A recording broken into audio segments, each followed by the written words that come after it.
बाबा जी और हुजूर जी की प्यारी सा संगत जी राधा स्वामी जी संगत जी कल 15 फरवरी को सुबह व्यास डेरे में हुए सत्संग का वातावरण कुछ अलग ही था।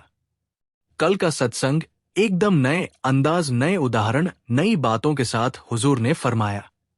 ऐसे गंभीर उदाहरण दिए कि हर कोई दंग रह गया।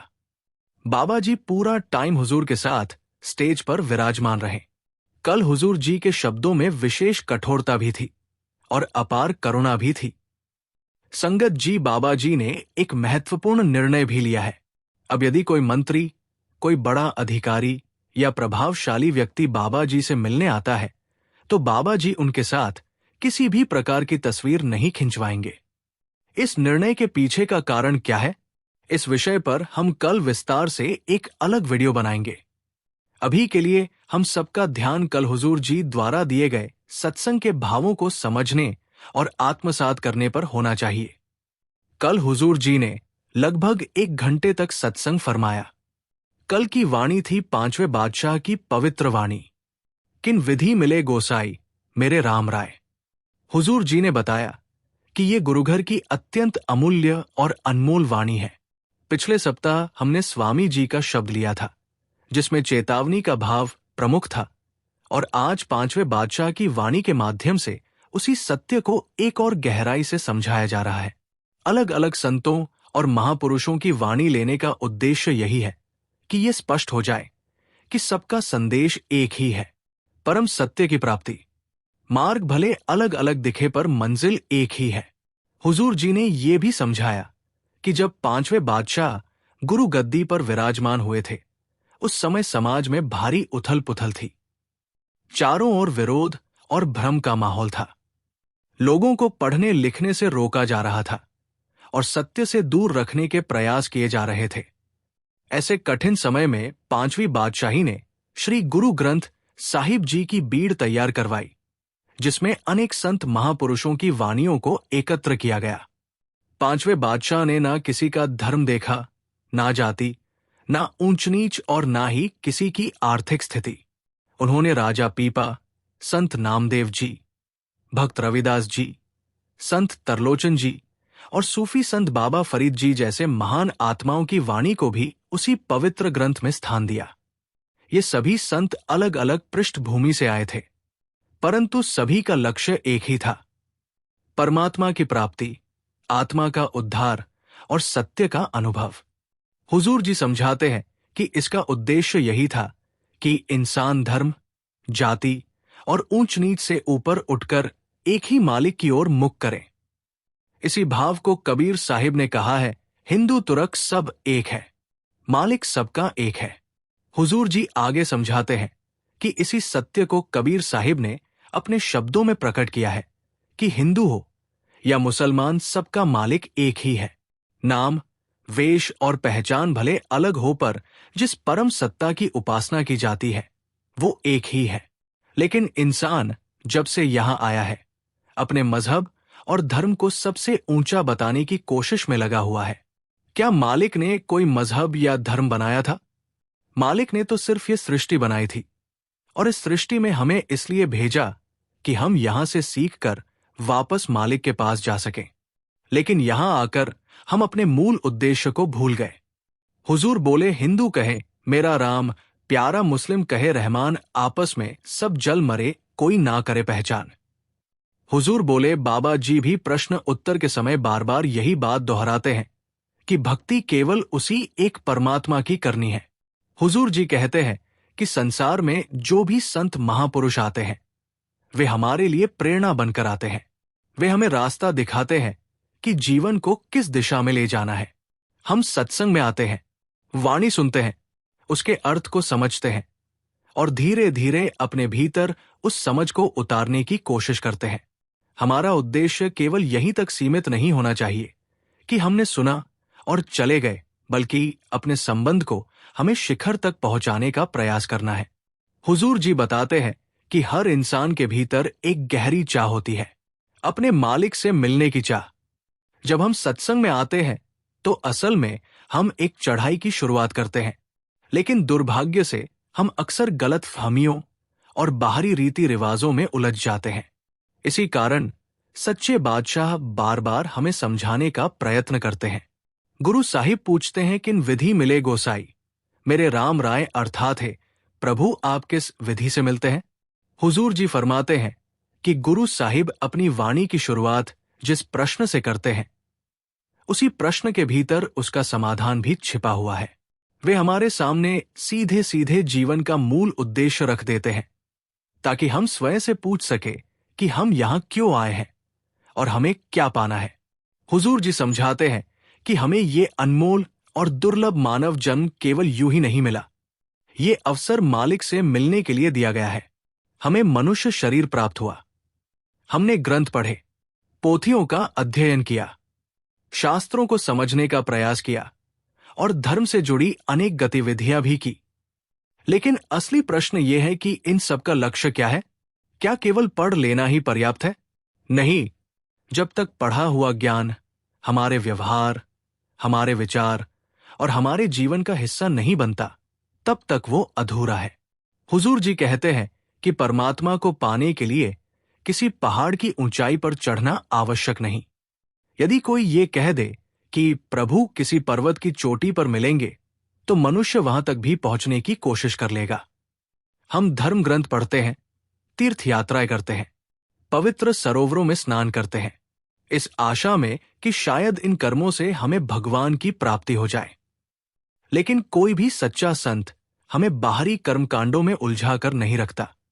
संत वही राह दिखाते हैं जिसे उन्होंने स्वयं अपने अनुभव से जाना हो। उन्होंने भीतर उतरकर जो पाया है वही वे हमारे सामने रखते हैं। संतों का स्वभाव सहज होता है। वे शांति का स्रोत होते हैं और सच्चे मार्गदर्शक बनकर जीव को सही दिशा दिखाते हैं। हुजूर जी स्पष्ट करते हैं कि ये रास्ता केवल शब्दों का या चर्चा का मार्ग नहीं है। ये आचरण का मार्ग है। करने का मार्ग केवल सुन लेना या कह देना पर्याप्त नहीं, बल्कि उसे जीवन में उतारना ही असली साधना है। फिर हुजूर जी हमसे प्रश्न करते हैं कि हमारी वर्तमान स्थिति क्या है। हमारी हालत यह है कि हम मोह और माया की मधुर नींद में सोए पड़े हैं। जब मनुष्य सोया रहता है तब उसे ना सत्य का भान होता है और ना असत्य का। वो भ्रम में ही जीता रहता है। हुजूर जी एक उदाहरण देकर समझाते हैं। जैसे कोई व्यक्ति तपते रेगिस्तान में चल रहा हो, चारों ओर धूप की तीव्रता हो और दूर उसे पानी दिखाई दे। वो समझता है कि वहां सचमुच जल है, परंतु वास्तव में वह केवल मृग तृष्णा होती है, आंखों का धोखा। उसी प्रकार ये संसार भी हमें आकर्षित करता है, हमें भ्रमित करता है और हम उसे ही सत्य मान बैठते हैं। हुजूर जी कहते हैं कि हमें अपनी मानसिक सीमाओं से ऊपर उठना होगा, शरीर की पहचान से आगे जाना होगा। जो वस्तु हर क्षण बदल रही है, जो आज है और कल नहीं रहेगी, वही माया है। और जो नश्वर है, जो परिवर्तनशील है, वो हमारे अंतिम लक्ष्य के योग्य नहीं हो सकता। हुजूर जी ने फरमाया आए जाए, सो माया अर्थात जो आता है और चला जाता है वो माया है। हमें इस आने जाने वाले संसार से ऊपर उठने की आवश्यकता है। जो सदा था, जो सदा है और जो सदा रहेगा, वो है शब्द। वही अटल है, वही सच है। इसलिए हमारा असली काम यही है कि हम उस शब्द से जुड़े, उसी में अपना ध्यान लगाएं और उसी के सहारे अपने जीवन का उद्देश्य पूर्ण करें। हुजूर जी कहते हैं कि ये खोज केवल विचारों से नहीं बल्कि अपने भीतर अनुभव के रूप में होनी चाहिए। हुजूर जी बताते हैं कि आज इंसान कई बड़े भ्रमों में उलझा हुआ है। उनमें से एक भ्रम यह है कि धन दौलत से सुख मिल जाएगा।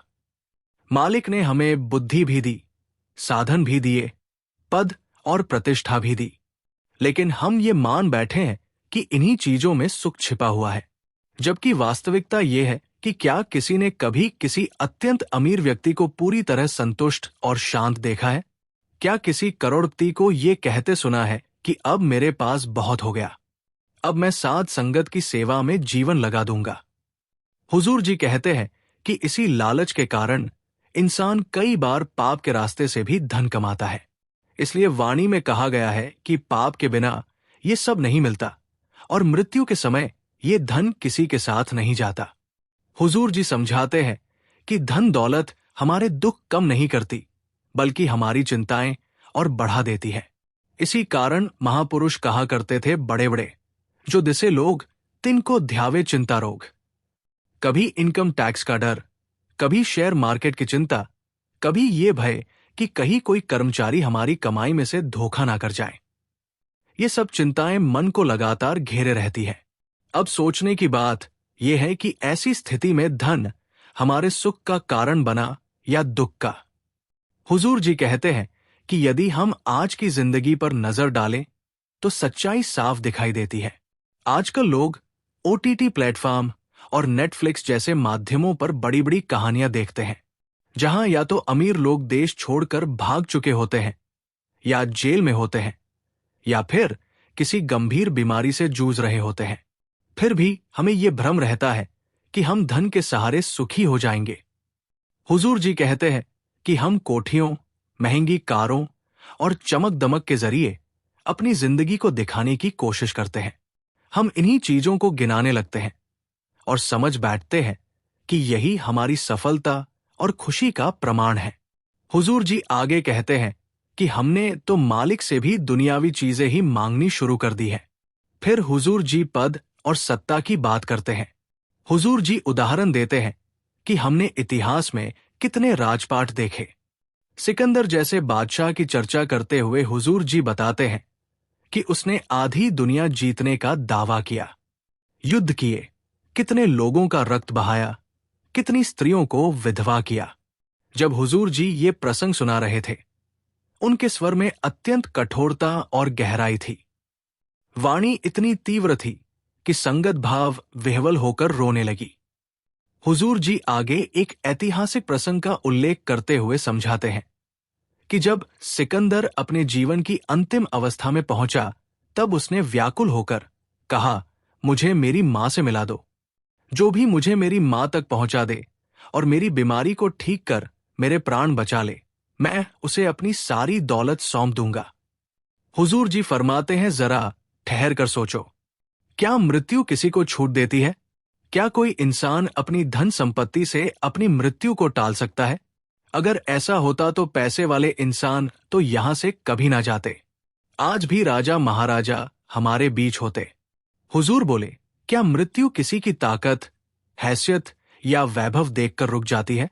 जब सिकंदर इस संसार से विदा हुआ तो उसके जनाजे में उसके दोनों हाथ बाहर निकाल दिए गए, ताकि सारी दुनिया ये देख सके कि जो इंसान खाली हाथ आया था वो खाली हाथ ही जा रहा है। उसका विशाल साम्राज्य, उसकी अपार संपत्ति, उसका ऐश्वर्य, इनमें से कुछ भी उसके साथ नहीं गया। जिस जमीन और जिस धन के लिए उसने न जाने कितनी बेईमानियां की, कितने निर्दोष लोगों की जान ली, वही जमीन और वही दौलत आज भी यहीं पड़ी है। हुजूर जी समझाते हैं कि यदि कमाना ही है तो संत मत हमें यही सिखाता है कि हक और हलाल की कमाई करो, सच्चाई और ईमानदारी के सहारे अपना जीवन चलाओ। क्योंकि जब हम झूठ, छल और धोखे से धन इकट्ठा करते हैं तो हम मालिक से और अधिक दूर होते चले जाते हैं, जबकि हमें तो मालिक के और नजदीक पहुंचना है, उससे दूरी बढ़ानी नहीं है। फिर हुजूर जी कहते हैं कि हम अक्सर गलत तरीकों से धन कमाकर ये सोचते हैं कि हम अपने बच्चों का भविष्य सुरक्षित कर रहे हैं, परंतु सच्चाई ये है कि वही बच्चे बड़े होकर कई बार हमें अकेला छोड़ देते हैं। इसके बावजूद हम उन्हीं से सारी उम्मीदें बांधते रहते हैं, उन्हीं को अपना सहारा मान लेते हैं। हमारी सारी आशाएं उन्हीं पर टिकी रहती है। हुजूर जी बताते हैं कि एक और बड़ा भ्रम हमें जकड़े रहता है, मृत्यु का भ्रम। हम प्रतिदिन अपने आसपास देखते हैं कि किसी ना किसी के घर से जनाजा उठ रहा है। अखबार खोलो, टीवी देखो, हर दिन कोई ना कोई इस दुनिया से विदा हो रहा है। फिर भी हमारे मन में ये भ्रम बना रहता है कि शायद मृत्यु हम तक नहीं आएगी। हमें लगता है जैसे हम इस संसार में हमेशा रहने के लिए आए हैं। हुजूर जी फरमाते हैं कि ये सच्चाई हमारी चेतना को झकझोरती तक नहीं, हम जानबूझकर अनजान बने रहते हैं। महापुरुष कहा करते थे कि मालिक की रजा क्या है इसे कोई नहीं जानता। वो कब, किस समय किसे बुला ले, ये किसी के हाथ में नहीं। मृत्यु कब दरवाजे पर दस्तक दे दे, इसका किसी को पता नहीं होता। इसलिए हुजूर जी समझाते हैं कि बुद्धिमान वही है जो इस नश्वर संसार में रहते हुए भी उस शाश्वत सत्य की ओर अपना ध्यान लगाए रखे। क्योंकि एक बात निश्चित है, एक दिन हम सबको यहां से जाना है, और उस दिन हमारे साथ ना तो कोई रिश्तेदार जाएगा, ना हमारा धन, ना हमारी संपत्ति। हमारे साथ केवल हमारे कर्म और मालिक से बना हुआ हमारा सच्चा संबंध ही जाएगा। हुजूर जी समझाते हैं कि भले ही अभी हमारी मृत्यु सामने ना हो, लेकिन हमारी सांसें तो प्रतिदिन घट रही है। हमारी जीवन पूंजी हर दिन कम होती जा रही है। इसलिए जो समय हमें मिला है वही असली धन है। यही वो अवसर है जिसे हमें मालिक की ओर लगाने की आवश्यकता है। हुजूर जी बताते हैं कि प्रतिदिन इस संसार से लाखों लोग चले जाते हैं।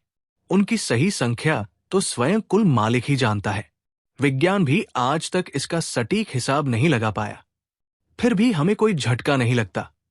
हुजूर बोले, हमें तो हर सुबह आंख खुलने पर उस मालिक का धन्यवाद करना चाहिए कि उसने हमें एक और दिन दिया, एक और अवसर दिया।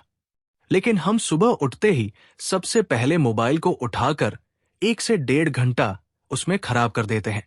हुजूर जी कहते हैं कि संत मत का दृष्टिकोण बहुत स्पष्ट है। संत मत का अर्थ केवल एक पंथ नहीं बल्कि एक दृष्टि है। हमारी दृष्टि इस समय संसार में उलझी हुई है। इसी कारण कबीर साहब कहते हैं, कबीरा मन तो एक है, भावे जहां लगाए, भावे गुरु की भक्ति करे, भावे विष कमाए। हुजूर जी बताते हैं कि हम वर्षों से काम धंधे में लगे हुए हैं, रोजमर्रा की दौड़ में फंसे हुए हैं, लेकिन वाणी कहती है कि हमें ऐसे संत की आवश्यकता है जो सहज सुखदाता हो, जो हमें सहज की अवस्था तक पहुंचा दे, जहां भीतर शांति और स्थिरता हो। फिर हुजूर जी तीसरी बात बताते हैं, और वो है हमारा अहंकार। हमें लगता है कि जो कुछ हो रहा है वो हम कर रहे हैं, पर जरा सोचिए, क्या हमने अपने जन्म को नियंत्रित किया?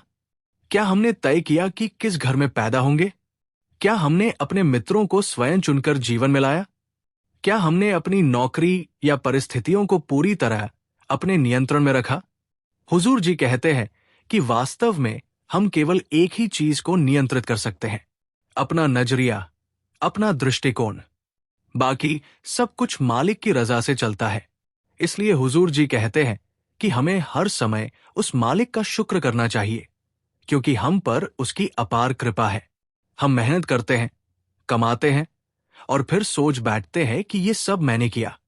इसी भ्रम को तोड़ते हुए 5वें बादशाह फरमाते हैं, ना कोई मूर्ख ना कोई सयाना, वर्ते सब कुछ तेरा भाड़ा।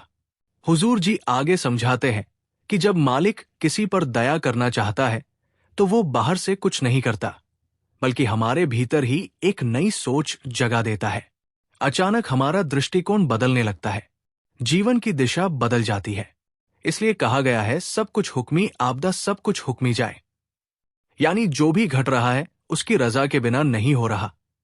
हुजूर जी समझाते हैं कि इन उपदेशों को केवल कानों से सुन लेना पर्याप्त नहीं है, बल्कि इन्हें अपने आचरण में उतारना आवश्यक है। हमें अपने जीवन की नींव को इतना मजबूत बनाना है कि वो उस स्तर तक पहुंच जाए जहां से सच्ची समझ और वास्तविक बोध जन्म ले सके। जब हम इन सत्यों को गहराई से और ईमानदारी से समझने का प्रयास करेंगे, तभी हमें माया का वास्तविक रूप दिखाई देने लगेगा। हुजूर जी स्पष्ट करते हैं कि परमार्थ का ये मार्ग कोई बाहरी यात्रा नहीं, बल्कि भीतर की ओर जाने की साधना है। पर हम इसे बाहर की दुनिया में खोजते रहते हैं। कभी किसी देवता के सामने शीश झुका लेते हैं, कभी वेद शास्त्रों का अध्ययन करते हैं, कभी धार्मिक ग्रंथों में उलझ जाते हैं, और कभी मंदिरों के चक्कर लगाते हैं। फिर हुजूर जी वाणी की वो पंक्ति दोहराते हैं, सब कुछ घर में बाहर ना, बाहर ढूंढे सो परम भुलाई। हुजूर जी कहते हैं कि जो वस्तु पहले से ही हमारे भीतर मौजूद है, यदि हम उसे बाहर खोजेंगे तो क्या वो हमें कभी बाहर से मिल सकती है? बाबा जी भी प्रश्न उत्तर के माध्यम से बार बार यही समझाते हैं कि हमें शब्द की भक्ति करनी है। पर हमारी स्थिति यह है कि हम अभी तक केवल शरीर तक ही सीमित रह गए हैं, जबकि हमें शरीर से आगे बढ़कर आत्मा तक पहुंचना है। फिर हुजूर जी प्रश्न करते हैं, आखिर रुकावट कहाँ है? बाधा किस जगह है? और स्वयं ही उत्तर देते हैं कि ये रुकावट हमारे भीतर बैठा हुआ अहंकार है। जब हम नियमित रूप से सत्संग में आते हैं, सेवा में जुड़ते हैं, तो धीरे धीरे हमारे भीतर समझ विकसित होती है, मन में विनम्रता जन्म लेती है और अहंकार कम होने लगता है। इसी कारण कहा गया है कि आत्मा और परमात्मा दोनों हमारे भीतर ही निवास करते हैं, पर हम उनसे अनजान बने रहते हैं। हुजूर जी एक सुंदर उदाहरण देते हैं। जैसे हिरण कस्तूरी की सुगंध से आकर्षित होकर पूरे जंगल में भटकता रहता है। वह दौड़ता है, खोजता है, थक जाता है, पर उसे ये पता नहीं होता कि जिस कस्तूरी की तलाश में वो भटक रहा है, वो उसकी अपनी नाभि में ही है। बिल्कुल यही दशा हमारी है। हम माया के पीछे भागते चले जाते हैं, दौड़ते रहते हैं, फिर भी भीतर शांति और संतोष नहीं मिलता। हुजूर जी एक और सरल उदाहरण देते हैं। कई बार ऐसा होता है कि व्यक्ति चश्मा अपनी आंखों पर लगाए रहता है और फिर भी उसे इधर उधर ढूंढता फिरता है। यही हमारी स्थिति है। आगे हुजूर बोले, घर में क्लेश होता है, पर हम समाधान पड़ोसियों से पूछते फिरते हैं। इसलिए कहा गया है, वस्तु कहीं ढूंढे कहीं मतलब चीज कहीं होती है, और हम ढूंढ कहीं और रहे होते हैं। आज सत्संग के दौरान एक क्षण ऐसा भी आया जब हुजूर जी सत्संग फरमाने में इतने मगन थे कि बीच में हिंदी में बोलने लगे। फिर मुस्कुराकर कहा, भाई मैं तो पंजाबी सत्संग कर रहा हूं, और तुरंत वापस पंजाबी में समझाना शुरू कर दिया। फिर आगे आप जी ने समझाया, तू क्यों भटक रहा है? जिसे तू खोज रहा है वो तेरे ही भीतर है। तुलसी साहिब भी यही कहते हैं कि हम उसे बाहर खोज रहे हैं, जबकि वो हमारे भीतर ही है। हुजूर जी कहते हैं कि संत इसलिए आते हैं कि हमें शांत अवस्था में स्थिर कर दें। वे हमें आत्मा और परमात्मा की पहचान भीतर से कराते हैं। वाणी कहती है, सो जन निर्मल जिन आप पचाता, यानी वही इंसान निर्मल है जिसने खुद को पहचान लिया है। हुजूर जी ने आगे कहा कि पहला पड़ाव यही है, स्वयं की पहचान। हम सत्संग में बार बार कहते हैं कि हमें खुद को जानना है, खुद का एहसास करना है, पर जब तक ये अनुभूति भीतर जागृत नहीं होती तब तक यात्रा अधूरी है। हुजूर जी आगे संगत को समझाते हैं कि जब किसी ऊंचे शिखर तक पहुंचना होता है तो यात्रा की शुरुआत हमेशा नीचे से ही होती है। एक एक कदम धीरे धीरे बढ़ाया जाता है, और जो सच्चा पथ प्रदर्शक यानी गाइड होता है वही हमें सुरक्षित ढंग से ऊपर तक पहुंचाता है। इसी प्रकार आध्यात्मिक मार्ग पर भी गुरु का सहारा अत्यंत आवश्यक है। गुरु हमें धैर्य देता है, सही दिशा दिखाता है और अंततः उस अवस्था तक पहुंचा देता है जहां आत्मा और परमात्मा का मिलन संभव हो पाता है। हुजूर जी बताते हैं कि जब हम किसी ऊंचाई की ओर बढ़ते हैं तो चढ़ाई के दौरान रास्ते में कई प्रकार के दृश्य दिखाई देते हैं। ऊपर जाते समय सुंदर नजारे भी सामने आते हैं, लेकिन यदि हम उन्हीं नजारों में उलझ जाएं तो शिखर तक नहीं पहुंच पाएंगे। इसीलिए सच्चा मार्गदर्शक बार बार चेतावनी देता है, रुकना मत, लक्ष्य अभी आगे है। हुजूर जी कहते हैं कि संत मत में भी यही क्रम है। जब नाम दान प्राप्त होता है वही चढ़ाई की पहली सीढ़ी होती है। उसके बाद साधक की वास्तविक यात्रा आरंभ होती है। रास्ते में अनेक आकर्षण आते हैं, मन भटकता है, ध्यान इधर उधर जाता है। इसलिए संत बार बार हमें याद दिलाते हैं कि हमारा असली उद्देश्य शिखर तक पहुंचना है।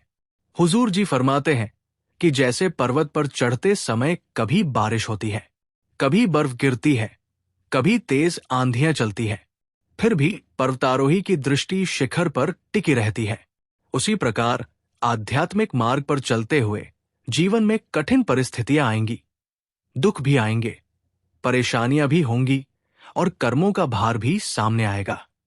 लेकिन ये सब इस यात्रा का ही हिस्सा है। हुजूर जी समझाते हैं कि जब पर्वतारोहण के दौरान कोई खतरा उत्पन्न होता है तो मार्गदर्शक अपने शिष्य को रस्सी से बांध लेता है। यदि वो फिसलने लगे तो उसे खींचकर संभाल लेता है।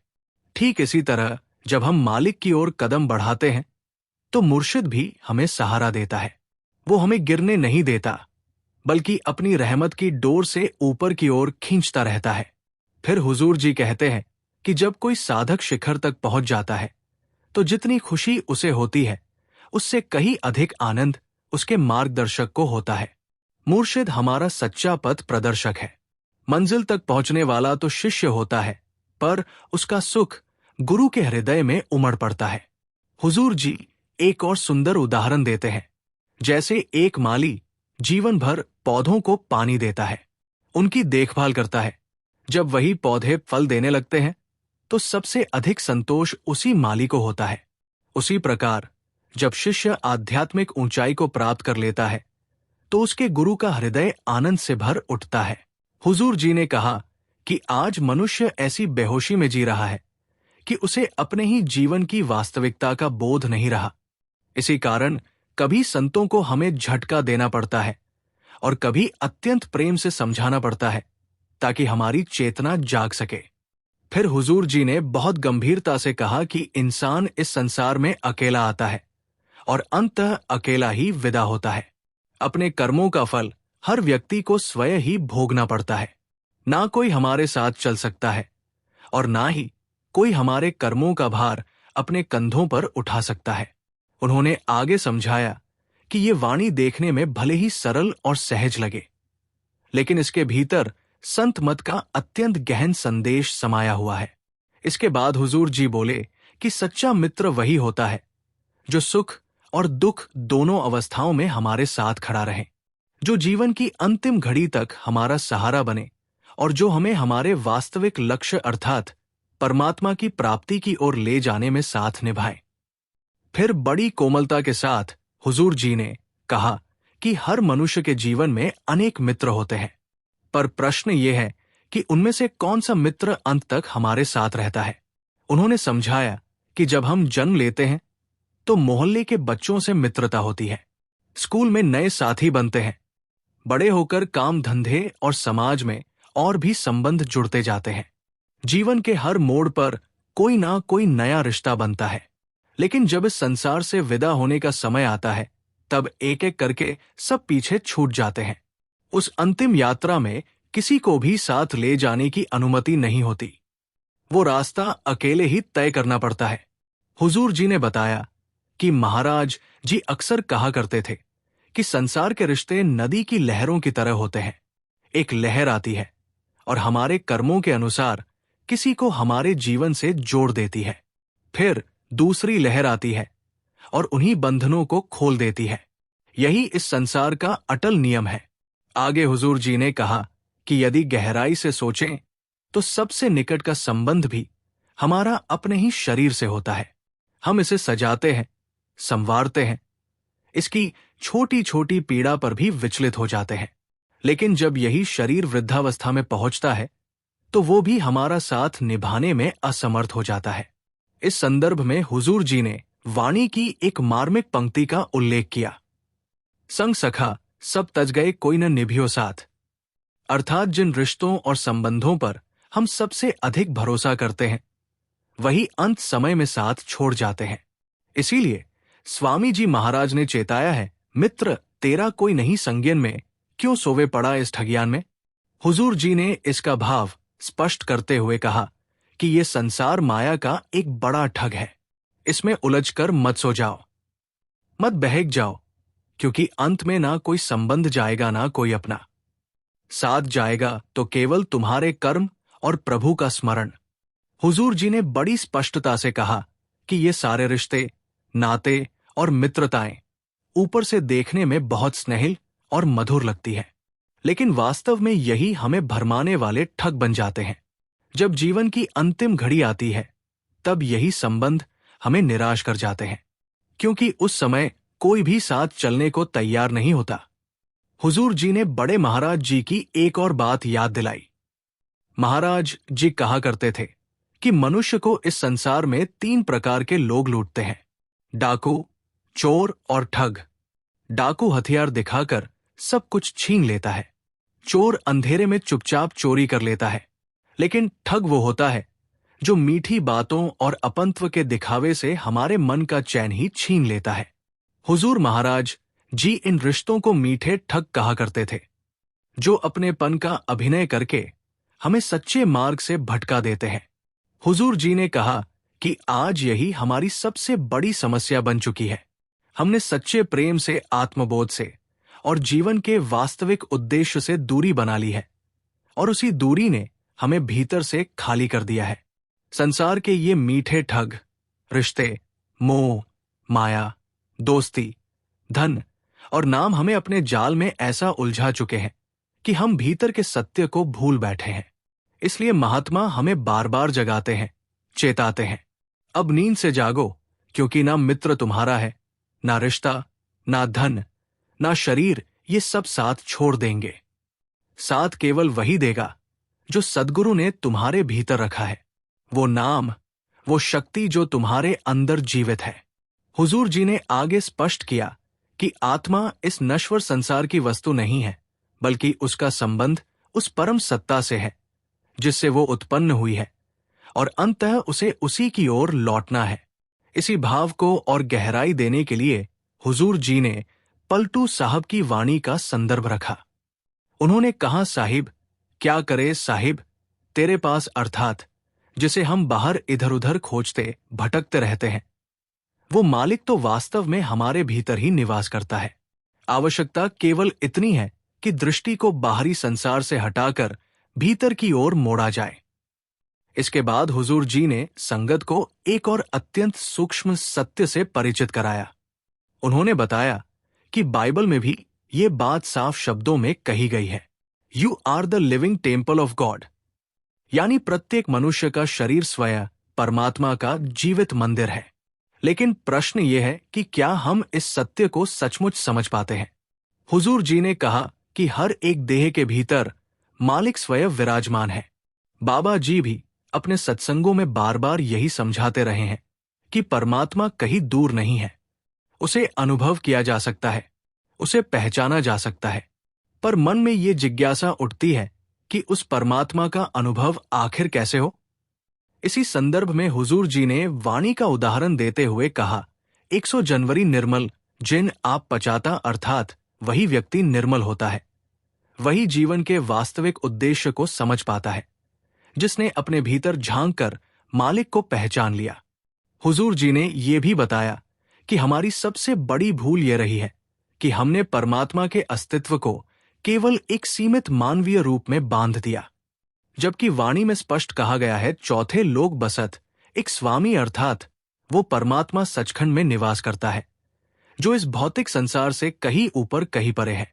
जब तक हम इस सत्य को नहीं समझते, तब तक खोज बाहर ही भटकती रहती है, भीतर का द्वार खुल नहीं पाता। हुजूर जी ने बड़े गहरे भाव से ये समझाया कि आदिकाल से ही मनुष्य का झुकाव धीरे धीरे ऊपर से नीचे की ओर होता चला गया है। जो प्रेम कभी स्वच्छ, पवित्र और स्वार्थ से रहित हुआ करता था, वही समय के प्रवाह में बदलकर मोह बन गया। यही मोह मनुष्य की चेतना पर ऐसा पर्दा डाल देता है कि उसे सत्य और असत्य का भेद दिखाई देना ही बंद हो जाता है। इस बात को स्पष्ट करते हुए हुजूर जी ने रामायण का प्रसंग रखा। हुजूर ने कहा कि कैकई, जो कभी राजा दशरथ की अत्यंत प्रिय और स्नेहपूर्ण रानी थी, पुत्र मोह में इस कदर डूब गई कि उसने अपने ही पति से प्रभु राम को वन भेजने का कठोर आग्रह कर डाला। उस समय ना उसे धर्म की मर्यादा दिखी, ना राजा का वचन और ना ही राज्य का भविष्य। सब कुछ उस अंधे मोह में डूब गया था। इसके बाद हुजूर जी ने महाभारत की ओर संकेत करते हुए कहा कि यही भूल धृतराष्ट्र ने भी दोहराई। अपने पुत्र दुर्योधन के प्रति अत्यधिक मोह के कारण धृतराष्ट्र उसके अधर्म, अन्याय और अहंकार को देख ही नहीं सका। उसका मोह उसकी आंखों पर ऐसा छा गया कि धृतराष्ट्र का विवेक पूरी तरह लुप्त हो गया। परिणाम यह हुआ कि वही मोह आगे चलकर पूरे वंश के विनाश का कारण बना, और वो भयानक युद्ध घटित हुआ जिसने मानव इतिहास की नींव तक को हिला दिया। हुजूर जी ने कहा कि आज के समय में संसार से सच्चा, निर्मल और निस्वार्थ प्रेम लगभग लुप्त हो चुका है। जो दिखाई देता है, आज हर इंसान मोह में बंध चुका है। फिर हुजूर जी ने बड़ी गहराई से समझाया। रिश्ते हमें क्या सिखाते हैं? उन्होंने कहा, जब शिष्य अपने गुरु से सच्चा प्रेम करता है, तो वही प्रेम उसे इस संसार के मोह माया के जाल से बचा लेता है। जिस मनुष्य का हृदय अपने मुर्शिद के प्रति निर्मल भक्ति से भरा होता है, वो इस माया की दलदल में नहीं फंसता। हुजूर जी ने कहा, आज इंसान धन मानसान और मैं मेरा की भावनाओं में इस कदर उलझ गया है कि उसे यही जीवन का सुख लगने लगा है, लेकिन वास्तव में यही सब उसके दुखों की जड़ है। इसलिए वाणी में कहा गया है, पानी, हवा, अग्नि सब रोगी है। यहां तक कि माता पिता, परिवार और संबंधी सभी को रोगी कहा गया है, क्योंकि वे भी माया के बंधन में जकड़े हुए हैं। यही कारण है कि इस वाणी को चेतावनी का शब्द कहा गया है, जो जगाने के लिए बोली गई है। फिर हुजूर जी ने वाणी का उदाहरण देते हुए कहा, रोगी सब संसार उन्होंने समझाया, जो स्वयं रोगी है वो किसी और को स्वस्थ कैसे कर सकता है। यही तो इस संसार की सच्चाई है। उन्होंने आगे बहुत सुंदर ढंग से समझाया। ये संसार एक रंगमंच की तरह है, जहां हर इंसान अपना अपना किरदार निभा रहा है।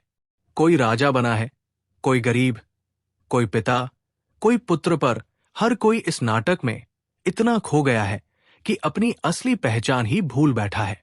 हुजूर जी बोले, इस नाटक का निर्देशक स्वयं परमपिता परमेश्वर है। वही तय करता है कि किसे कब मंच पर आना है और कब उसे वापस बुला लेना है, पर इंसान ये सोचकर जीता है कि वो यहां सदा रहेगा, जबकि सत्य इसके बिल्कुल विपरीत है। फिर हुजूर जी ने वाणी की पंक्ति सुनाई, राम गयो रावण गयो जाको बहु परिवार। उन्होंने कहा, जब श्री राम जैसे अवतार और रावण जैसे सामर्थ्यवान पुरुष भी इस संसार से चले गए, तो सोचो कौन है जो यहां सदा ठहर सकता है। हुजूर जी ने इस सत्य को बहुत सरल लेकिन गहरी बातों में रखा कि ये पूरा संसार वास्तव में एक माया है, एक ऐसा स्वप्न जिसे मनुष्य आंखें खुली रहते हुए देख रहा है। जो व्यक्ति इस माया को ही अंतिम सच मान लेता है, वही जीवन भर पीड़ा और उलझन में फंसा रहता है, और जो इस संसार को केवल एक लीला, एक खेल समझ लेता है, वही भीतर से स्वतंत्र हो जाता है। हुजूर ने आगे स्पष्ट किया कि इस बदलते संसार में यदि कुछ सचमुच स्थायी है, जो कभी नष्ट नहीं होता, तो वो केवल नाम है। नाम ही हमारा सच्चा संगी है, जो हर जन्म में, हर परिस्थिति में हमारे साथ बना रहता है। इसके अतिरिक्त जो कुछ भी हमें अपना सा लगता है, वो सब क्षणिक है, आने जाने वाला है। आए जाए सो माया। हुजूर जी ने समझाया कि प्रेम अवश्य करो, लेकिन ऐसा प्रेम जो सत्संग से जुड़ा हो, क्योंकि सत्संग ही वो पवित्र स्थान है जहां ना कोई दिखावा होता है, ना कोई छल, ना कोई भ्रम। वहां केवल सत्य की बात होती है। संत महात्मा अपने अनुभवों से उपजे ज्ञान को संगत के साथ साझा करते हैं, ऐसा ज्ञान जो जीवन को भीतर से बदलने की क्षमता रखता है। फिर हुजूर जी ने कहा कि दुख की बात यह है कि आज हमारा सत्संग के प्रति दृष्टिकोण ही बदल चुका है। जब हमें किसी बड़ी ऑफिस मीटिंग, सेमिनार या महत्वपूर्ण कॉन्फ्रेंस में जाना होता है, तो हम कितनी सावधानी बरतते हैं, कपड़े ठीक करते हैं, समय से पहले पहुंचते हैं और पूरी एकाग्रता से हर शब्द को सुनते हैं। लेकिन वही गंभीरता सत्संग के समय कहीं खो जाती है। हम वहां पहुंच तो जाते हैं, बातें सुन भी लेते हैं, पर अक्सर सत्संग में सुनी बातों को वही छोड़कर घर लौट आते हैं। ना उन शब्दों को जीवन में उतारते हैं, ना अपने आचरण में कोई बदलाव लाते हैं। हुजूर जी ने स्पष्ट शब्दों में कहा कि सत्संग केवल सुनने की वस्तु नहीं है, वो जीने की प्रक्रिया है। जब उसमें कही गई बातों को हम अपने जीवन में अपनाना शुरू करते हैं, तभी भीतर वास्तविक परिवर्तन घटित होता है और उसी क्षण नाम का सच्चा अर्थ हमारे हृदय में उजागर होने लगता है। हुजूर जी ने आगे बहुत सुंदरता से कहा, अगर हम सत्संग को उसी ध्यान, श्रद्धा और एकाग्रता से सुने जैसे किसी महत्वपूर्ण सभा या मीटिंग को सुनते हैं और फिर घर लौटकर उस पर अमल करना शुरू कर दें, तो यही हमारे जीवन का असली परिवर्तन होगा। उन्होंने बड़े महाराज जी का हवाला देते हुए कहा, सत्संग उस ठंडी छाव की तरह है जो जीवन की तपती धूप से राहत देती है। लेकिन वे ये भी समझाते थे कि हमारा उद्देश्य सिर्फ उस छाव में बैठकर आराम करना नहीं होना चाहिए। असली मकसद ये है कि वहां से जितना ज्ञान, जितनी प्रेरणा और जितनी सच्चाई मिल सके, उसे अपने जीवन में उतार लिया जाए। फिर हुजूर जी ने बड़ी गहरी बात कही। आज बहुत से लोग ये सोचते हैं कि परमार्थ में उन्हें किसी की जरूरत नहीं, वे सब कुछ अकेले ही कर सकते हैं। लेकिन महाराज जी समझाते थे कि ज्ञान और अनुभव में गहरा अंतर होता है। केवल ज्ञान पढ़ लेने से मंजिल नहीं मिलती जब तक उसे जीवन के अनुभव में नहीं बदला जाता। उन्होंने बात को समझाने के लिए एक अत्यंत सहज और मार्मिक दृष्टांत रखा। कल्पना कीजिए कि आपको किसी ऐसे रास्ते से होकर जाना है जहां आप पहले कभी नहीं गए और उसी समय जोरदार बारिश हो रही है। चारों ओर कीचड़ है, रास्ता फिसलन भरा है और दिशा भी स्पष्ट नहीं। आपके सामने दो लोग खड़े हैं। पहला वो जिसने उस मार्ग का नक्शा कई बार देखा है, किताबों में उसके बारे में बहुत कुछ पढ़ा है, लेकिन कभी स्वयं उस रास्ते पर कदम नहीं रखा। दूसरा वो जिसने उसी मार्ग को अपनी आंखों से देखा है, हर मोड़ से गुजरा है, कीचड़ में फिसला है, कठिनाइयों का सामना किया है और फिर भी रास्ता पार किया है। अब हुजूर जी ने पूछा, बताइए ऐसे समय में आप किसका साथ चुनेंगे? उत्तर अपने आप स्पष्ट था। आप उसी व्यक्ति के साथ जाना चाहेंगे जिसने स्वयं वो मार्ग तय किया हो, क्योंकि उसके पास केवल जानकारी नहीं बल्कि जिया हुआ अनुभव है। हुजूर जी ने कहा, यही फर्क है सत्संग को सिर्फ सुन लेने और उसे जीवन में उतारने के बीच। सुनना तो सरल है, हर कोई सुन लेता है, लेकिन वास्तविक परिवर्तन तभी आता है जब हम उन शिक्षाओं को अपने व्यवहार का हिस्सा बनाते हैं। जब तक हम स्वयं उस रास्ते पर चलना शुरू नहीं करते, तब तक ज्ञान केवल शब्दों का बोझ बना रहता है। लेकिन जिस दिन हम पहला कदम रखते हैं, वही शब्द हमारे जीवन को दिशा देने वाला प्रकाश बन जाते हैं। इसके बाद हुजूर जी ने एक और अत्यंत गूढ़ प्रश्न उठाया। सत्संग में बार बार नाम की चर्चा होती है। आखिर ये नाम है क्या? क्या नाम केवल कुछ अक्षरों का जोड़ भर है? क्या ये मात्र एक उच्चारण है जिसे हमने अपनी भाषा, संस्कृति या परंपरा के अनुसार स्वीकार कर लिया है? हुजूर बोले, नाम तब भी था जब ये सृष्टि नहीं थी, और नाम तब भी रहेगा जब ये सृष्टि नहीं होगी। नाम से ही जीवन का निर्माण हुआ है। हुजूर बोले, हम सब अलग अलग धर्मों और आस्थाओं से आते हैं। कोई उसी सत्ता को अल्लाह कहता है, कोई राम, कोई गॉड, कोई वाहेगुरु। नाम भिन्न है, लेकिन संकेत एक ही परम सत्य की ओर है। फिर हुजूर जी ने कहा कि 10वें बादशाह श्री गुरु गोविंद सिंह जी ने ईश्वर के 1100 से अधिक नामों का वर्णन किया है। हर नाम में उन्होंने उसी एक परम सत्ता की झलक दिखाई, लेकिन अंततः उनका निष्कर्ष एक ही था, एक ओंकार अनामी, वो सत्ता जो निराकार है, अनंत है और जिसे किसी शब्द, किसी भाषा या किसी लफ्ज की सीमा में बांधा नहीं जा सकता। हुजूर जी ने बहुत स्पष्ट शब्दों में ये बात रखी कि नाम केवल जुबान से निकला हुआ कोई उच्चारण नहीं है, वो तो उस जीवंत शक्ति का साक्षात्कार है जो हर प्राणी के भीतर निरंतर प्रवाहित हो रही है। लफ्ज तो मात्र एक साधन है, एक माध्यम है। वास्तविक नाम वही है जो आत्मा को उस परम चेतना से जोड़ दे और भीतर जागृति का अनुभव करा दे। इसके बाद हुजूर जी ने गुरुवाणी की एक अत्यंत गढ़ पंक्ति का उल्लेख किया। बावम आखर लोग तरे सब किछु इन माही, ये आखिर खिन जागे ओए आखर इन माही नहीं। हुजूर जी ने इसका भाव समझाते हुए कहा कि ये सभी शब्द, ये सभी अक्षर जिन्हें हम बोलते हैं या सुनते हैं, समय के साथ नष्ट हो जाने वाले हैं। इनका अस्तित्व क्षणिक है, लेकिन वो नाम जो वास्तव में परमात्मा की सच्ची पहचान है, शब्दों की सीमाओं से परे है, वो नष्ट होने वाला नहीं है। वही नाम सदा रहने वाला है, शाश्वत है। हुजूर जी ने आगे कहा कि यही संदेश स्वामी जी महाराज की वाणी में भी स्पष्ट रूप से मिलता है। नामो उपजे नामो बिन से, अर्थात इस संपूर्ण सृष्टि की उत्पत्ति नाम से ही हुई है और अंततः सब कुछ उसी नाम में विलीन हो जाना है। फिर हुजूर जी ने और गहराई से समझाया कि जब तक मनुष्य उस दिव्य शक्ति, उस नाम से जुड़ा रहता है, तब तक उसकी सांसों में जीवन बना रहता है। जैसे ही वो संबंध टूटता है, जीवन की गति भी थम जाती है। ये शरीर तो केवल एक साधन है, एक माध्यम है, जबकि असली ऊर्जा, असली जीवन उस रूहानी प्रकाश से आता है जिसे हम नाम कहते हैं। हुजूर जी ने आगे कहा कि सबसे बड़ा दुर्भाग्य ये है कि हमने इस शरीर को ही अपना सर्वस्व मान लिया है, जबकि वास्तविकता इससे कहीं अधिक गहरी और सूक्ष्म है। इस सत्य को और स्पष्ट करने के लिए आप जी ने एक बहुत अर्थपूर्ण दृष्टांत दिया। हुजूर जी ने कहा, कल्पना कीजिए कि कोई राजा अपने राजसी वस्त्र उतार दे, फटे पुराने कपड़े पहन ले और गलियों में भीख मांगने लगे। समय बीतने के साथ साथ वो स्वयं को सचमुच निर्धन मानने लगे, जबकि सच्चाई ये है कि वो गरीब नहीं बल्कि एक राजा है। बस भ्रम में पड़कर उसने अपनी असली पहचान को भुला दिया है। हुजूर जी ने कहा कि ठीक यही हाल हमारा भी हो गया है। हमने इस नश्वर शरीर को ही अपना सत्य मान लिया और आत्मा को, जो हमारी वास्तविक पहचान है, पूरी तरह भुला बैठे हैं।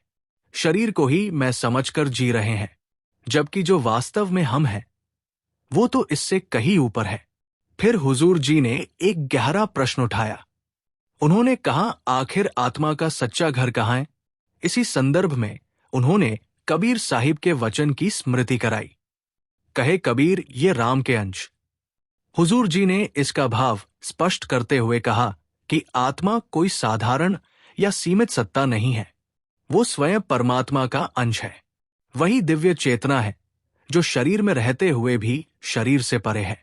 जब तक हम इस सत्य को नहीं पहचानते, तब तक हम उस राजा की तरह ही भिक्षुक बने रहते हैं, जिसके पास सब कुछ होते हुए भी उसे अपने वैभव का स्मरण नहीं रहता। फिर आगे हुजूर जी ने जीवन का सबसे बड़ा सत्य सामने रखा कि मनुष्य के जन्म का वास्तविक उद्देश्य है स्वयं को जानना। हमें इस संसार में इसलिए भेजा गया है कि हम अपने भीतर झांके, अपनी आत्मा को पहचाने और ये समझ सके कि हम वास्तव में कौन हैं। हुजूर बोले, जब कोई हमसे हमारी पहचान पूछता है तो हम अक्सर अपना नाम और पता बता देते हैं, जबकि ये पहचान तो समय के साथ मिट जाएगी। हमें अपनी असल पहचान को जानना है। आखिर हम कौन हैं? क्या हम बस एक ये शरीर हैं? नहीं, बिल्कुल नहीं। ये शरीर भी एक दिन समय के साथ मिट जाएगा। हुजूर बोले, हम परमात्मा के अंश हैं और मालिक ने हमें यहां इसलिए भेजा है कि हम खुद को जान सके और वापस परमात्मा में जाकर मिल सके। मालिक ने हमें बुद्धि और विवेक इसीलिए प्रदान किया था ताकि हम आत्मबोध के मार्ग पर आगे बढ़ सकें, सत्य की खोज कर सकें। लेकिन दुख की बात यह है कि हमने उसी विवेक का प्रयोग उल्टी दिशा में कर लिया। आत्मा को जानने के बजाय बाहरी आकर्षणों में उलझ गए। धन, संपत्ति, नाम, शहरत और पद की दौड़ में इस कदर खो गए कि अपनी असली पहचान को ही भुला बैठे। आज इंसान धन कमाने में ऐसे लगा है जैसे इंसान यहां हमेशा के लिए रहने वाला है। धन के लिए इंसान छल कपट करने से नहीं डरता। हुजूर जी ने कहा, एक समय था जब धन केवल आवश्यकताओं को पूरा करने का साधन हुआ करता था, लेकिन आज वही धन रिश्तों की जड़ों को कमजोर कर चुका है। अब हालात ऐसे हो गए हैं कि कई बार बेटा अपने वृद्ध पिता की सेवा भी तभी करता है जब उसे पिताजी की जायदाद में अपनी हिस्सेदारी का भरोसा दिखाई देता है। संबंध अब प्रेम और भावनाओं से नहीं बल्कि शर्तों और लेन देन से तय होने लगे हैं। आज के बच्चे भी शर्तों की भाषा में जीने लगे हैं। अगर ये चीज नहीं मिली तो पढ़ाई नहीं करेंगे, अगर मन की बात नहीं मानी गई तो बातचीत बंद कर देंगे। जरा सोचिए, यही वे घर हैं जहां कभी संस्कार, त्याग और सेवा को जीवन की सबसे बड़ी पूंजी माना जाता था। आज उन्हीं घरों में स्वार्थ और सौदेबाजी की परछाई उतर आई है। फिर हुजूर जी ने कहा कि हमने तो भक्ति तक को व्यापार बना दिया है। आज हम मंदिरों और गुरुद्वारों में जाकर चढ़ावा चढ़ाते हैं और भीतर ही भीतर हिसाब लगाने लगते हैं कि बदले में मालिक हमें कितना लौटा देगा, लाखों, करोड़ों या उससे भी अधिक देगा। क्या यही सच्ची श्रद्धा है? क्या हम सच में उस परमात्मा के साथ सौदा कर रहे हैं, उस अनंत सत्ता के साथ जिसने बिना कुछ मांगे हमें सब कुछ दे दिया और आज हम उसी से पाने की आशा में भक्ति का भी मोलभाव करने लगे हैं? क्या यही मनुष्य होने की परिभाषा है? हुजूर जी ने स्पष्ट किया कि भक्ति का अर्थ मांगना नहीं बल्कि पूरी तरह समर्पित हो जाना है। जब इंसान सच्चे भाव से झुकता है तो मालिक कुछ देता नहीं बल्कि वो खुद ही हमारा हो जाता है। और वही क्षण होता है जब आत्मा अपने वास्तविक घर की ओर लौटने की यात्रा शुरू कर देती है। इसके बाद हुजूर जी ने धन के एक और गहरे पहलू को उजागर किया। हुजूर बोले, जब धन हमारी जरूरतों से अधिक बढ़ने लगता है तो उसके साथ एक और तत्व जन्म लेता है, और वो है अहंकार। और यही अहंकार धीरे धीरे मन में तनाव बनकर घर कर लेता है। वही तनाव जो भीतर से हमारी मानसिक शांति को खोखला कर देता है। हुजूर जी ने कहा, जैसे जैसे संपत्ति बढ़ती है वैसे वैसे भय भी बढ़ता चला जाता है। कहीं टैक्स की जांच ना हो जाए, कहीं चोरी ना हो जाए, कहीं बरसों की मेहनत से जोड़ा हुआ धन एक पल में हाथ से ना निकल जाए। यही चिंता और असुरक्षा मनुष्य के जीवन में बेचैनी और असंतुलन पैदा करती है। शरीर रोगों से घिरने लगता है और मन को शांति का एक क्षण भी नसीब नहीं होता। हुजूर जी ने स्पष्ट कहा, धन जीवन की सुविधाएं खरीद सकता है लेकिन शांति नहीं। असली सुकून तब आता है जब इंसान बाहरी दुनिया से हटकर अपने भीतर झांकना शुरू करता है, जब वो अपनी आत्मा की पहचान करता है। फिर उन्होंने एक बड़ा सत्य प्रकट किया, चाहे कोई कितना भी समृद्ध क्यों ना हो जाए, आत्मा की प्यास कभी नहीं बुझती। इतिहास इसका साक्षी है। ना तो किसी राजा को ना किसी अरबती को धन से आत्मिक तृप्ति मिली है। धन से आराम मिल सकता है पर संतोष नहीं। इसके बाद हजूर जी ने बाबा जी की वचनों का जिक्र करते हुए कहा, मालिक तो बिना रुके देता ही जा रहा है। दिन रात, युगों से युगों तक, पीढ़ियों से पीढ़ियों तक वो हमें निरंतर देता चला रहा है, लेकिन हम हैं कि बस लेते ही जा रहे हैं। हमारी इच्छाओं की आग कभी शांत नहीं होती। हुजूर ने बहुत विनम्र स्वर में कहा, बहुत कम लोग ऐसे हैं जो सच्चे दिल से कह सके, मालिक जो दिया वही बहुत है। हुजूर बोले, हमें मालिक का शुक्र करना चाहिए, लेकिन हम मालिक से या तो कुछ ना कुछ मांगने में लगे रहते हैं या फिर शिकायत करते हैं। हुजूर जी ने संगत को बड़े प्रेम से ये याद दिलाया कि हमें हर दिन अपने मालिक के प्रति शुक्रिया व्यक्त करना चाहिए। दुर्भाग्य की बात यह है कि हम धीरे धीरे इस कर्तव्य को भूलते जा रहे हैं। वाणी में इसी सत्य को अत्यंत सुंदर रूप में प्रकट किया गया है। 9 दरवाजे धावत रही 10वें निज घर वासा पाए ओथे, अनहद शब्द वजे दिन राती गुरमती शब्द सुनाव्या। हुजूर जी ने इसका भाव स्पष्ट करते हुए कहा कि जब तक हमारी चेतना 9 द्वारों अर्थात इंद्रियों और बाहरी विषयों में भटकती रहती है, तब तक हम अपने वास्तविक घर तक नहीं पहुंच पाते। लेकिन जिस क्षण ध्यान भीतर की ओर मुड़ता है, उसी पर 10वां द्वार खुल जाता है। वहां अनहदनाद की वो दिव्य ध्वनि निरंतर गूंजने लगती है, दिन रात बिना रुके बिना थमे। हुजूर जी ने आगे ये भी स्पष्ट किया कि ये अनुभूति सहज रूप से या अचानक नहीं हो जाती। इसके लिए साधना आवश्यक है। जब हम मन को स्थिर कर एकाग्र होकर नाम का अभ्यास करते हैं और क्षमा, सहनशीलता तथा विनम्रता की कमाई करते हैं, तभी ये अवस्था संभव होती है। जैसे जैसे हमारी चेतना भीतर उठने लगती है, वैसे वैसे आत्मा की ज्योति अपने मूल स्रोत की ओर खींचने लगती है और अंततः उसी मालिक की ज्योति में समाहित होने लगती है। आगे हुजूर जी ने संगत को संबोधित करते हुए ये कहा गया कि आज के सत्संग में हुजूर जी ने जिन भ्रमों और सत्यताओं पर प्रकाश डाला है, उन पर हमें गंभीरता से मनन करना चाहिए, क्योंकि जब तक हम उन बातों पर विचार कर उन्हें जीवन में उतारने का प्रयास नहीं करेंगे, तब तक हमारे भीतर वास्तविक परिवर्तन संभव नहीं हो पाएगा।